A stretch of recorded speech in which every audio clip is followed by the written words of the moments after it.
right, Hotep Aquaba, bless up, greetings. Welcome back to the recovery room of Racism Non Anonymous with me, Sis Abana, the recovering African who is enslaved in America, and who is a representative from the voices and the margins. I am also true to the cause of African liberation via unification and utilizing the tool of healthy and effective communications. So let's see if we can't get our little, makeup. As you can see here in the recovery room, I am alone. I am doing the best I can with what I have, and that means there's no makeup artists in the background. There are no hairstylists. There are no wardrobe people. There are no production folks. It's just me, myself, and I. Uh, me, Mama Earth. And so, again, greetings.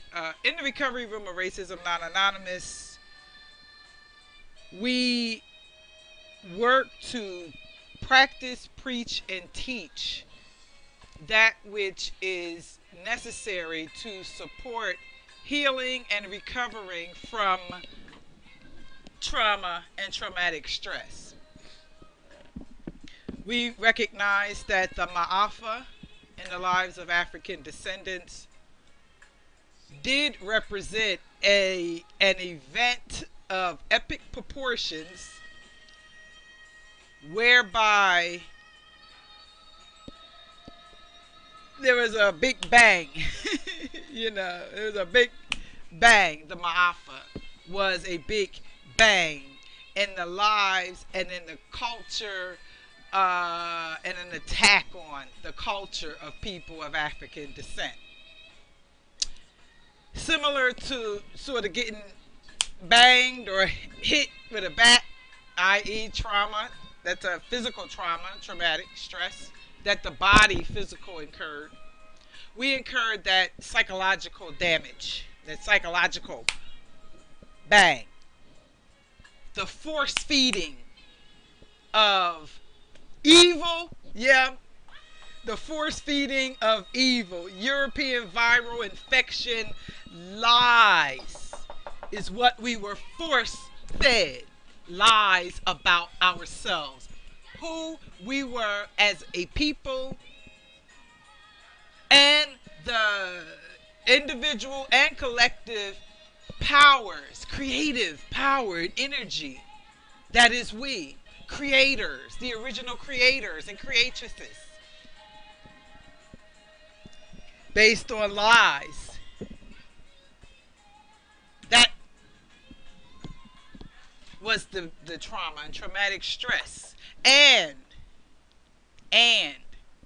it was done by humans, that's what they refer to, the human race, and that's a term that they use to describe themselves. Lies, because they have no hue or color, more lies.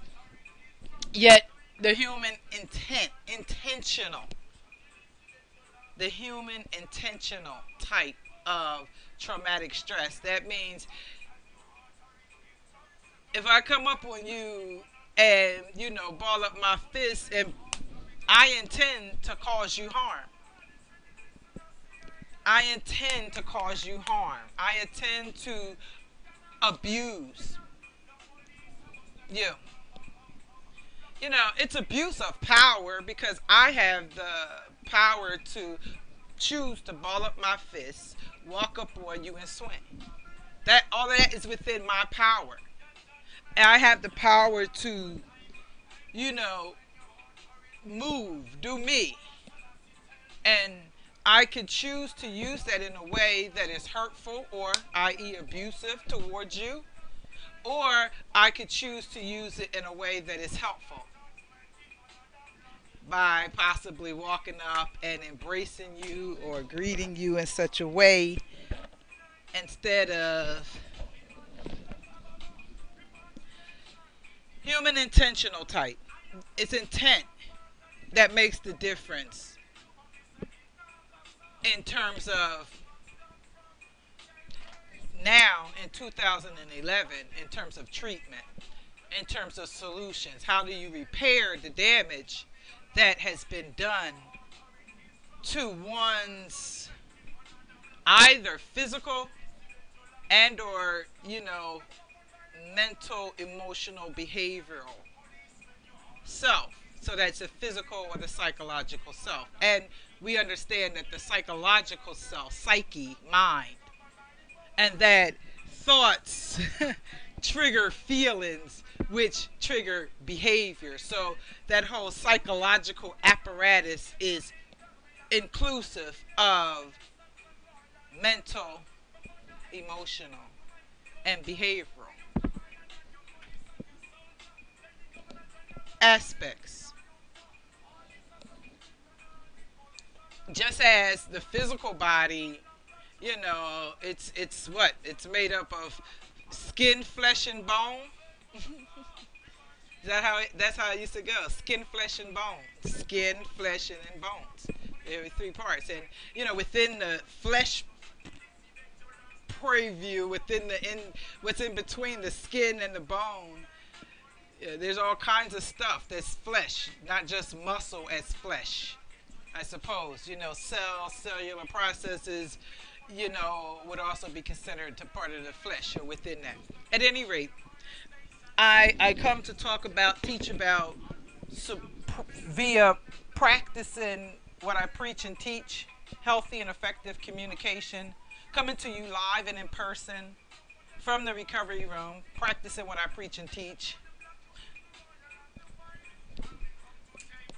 There was something I was going to say, I forgot. live, healthy and effective communication, whereby allowing you the opportunity to see and hear me at the same time. In an effort to reduce confusion, clarity, reduce confusion about what it is I'm saying, what it is I'm feeling, and allowing you to see the work in action, healing in action.